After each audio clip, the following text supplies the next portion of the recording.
Now, Washington mornings on the Mall. 105.9 FM. And AM 630. WMAL.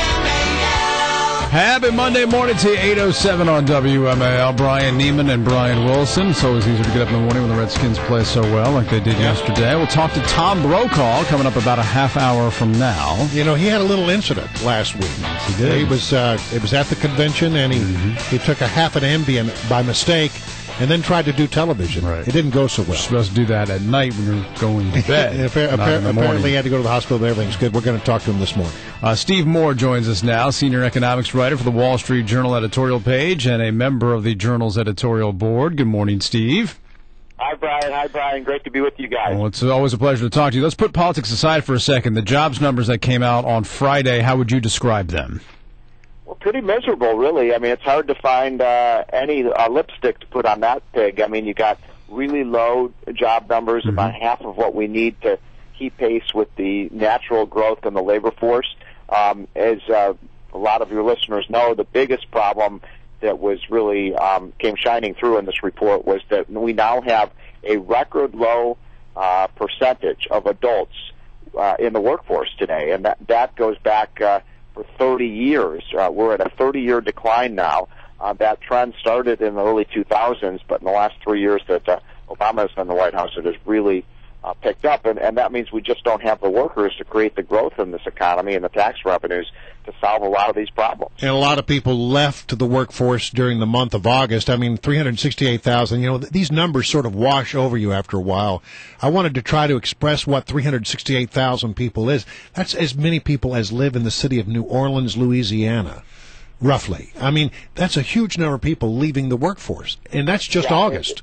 It is, and I'll give you another statistic that we pointed out in our editorial on Saturday, which is that we are now 4 million jobs short in this recovery of where we would be in a normal recovery. So President Obama said in his speech the other night, well, we've created 4.5 million jobs, which is true. What he didn't say is that a normal recovery would have created 8.5 million jobs. Now, how many jobs is that we're short? It means that if we had created the normal number of jobs at this juncture of this recovery, every unemployed worker in the state of Maryland, Pennsylvania, Ohio, Michigan, and Florida would have a job today. Wow, that's an impressive statistic. And yet, I look at the polls this morning, and the overall sense is that the president got a little bump out of his convention.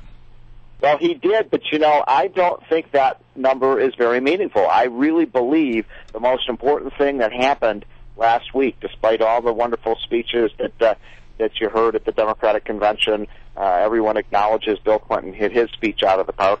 I still think that this election is going to be decided on unemployment and jobs and growth. And I still think the president has to be very worried about these numbers. If we get one or two, I think we have two more jobs reports now before the election.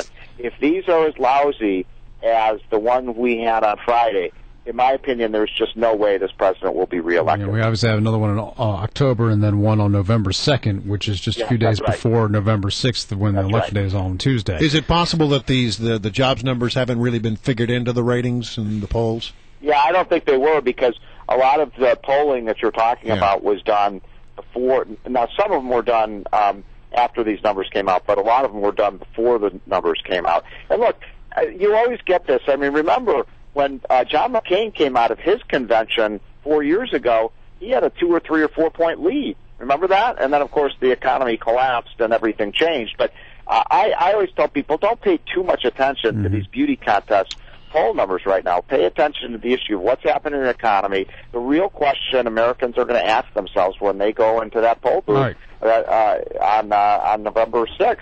Is, can we really afford 4 more years of this kind of economy? Despite the stagnant economy, the stock market is doing pretty well. I mean, we're still above over 13,000, which is tremendous considering how far we were down in March of 2009. Can this continue with an economy that just, you know, kind of just stumbles forward just a tad? Well, you're asking me the toughest question of all, which is to predict which direction the stock market is going to go. Okay. But look, I think that it's tough because you just don't have a lot of growth. The profits of companies has slowed down, so it's hard to see where all this optimism in the stock market story.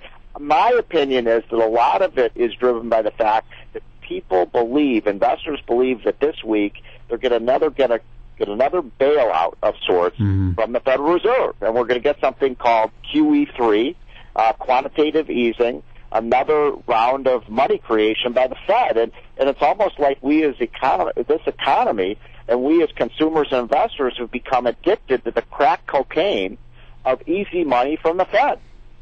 And yeah, that's the thing, is apparently the jobs numbers were bad, but then the stock market did well because everybody thought QE3 was just around the corner. Is it? Right. And is that a good thing? The investors are just, I talk to them on Wall Street all the time, they're just lusting after this more cheap money. Yeah. And that's all we've had for 4 years. And I'm sorry, I just don't believe in this pixie dust of easy money being the solution to our problems. If it were, Brian, my goodness, we'd have an economy that would be soaring right now. And we've had record low interest rates from the Fed now for 4 straight years.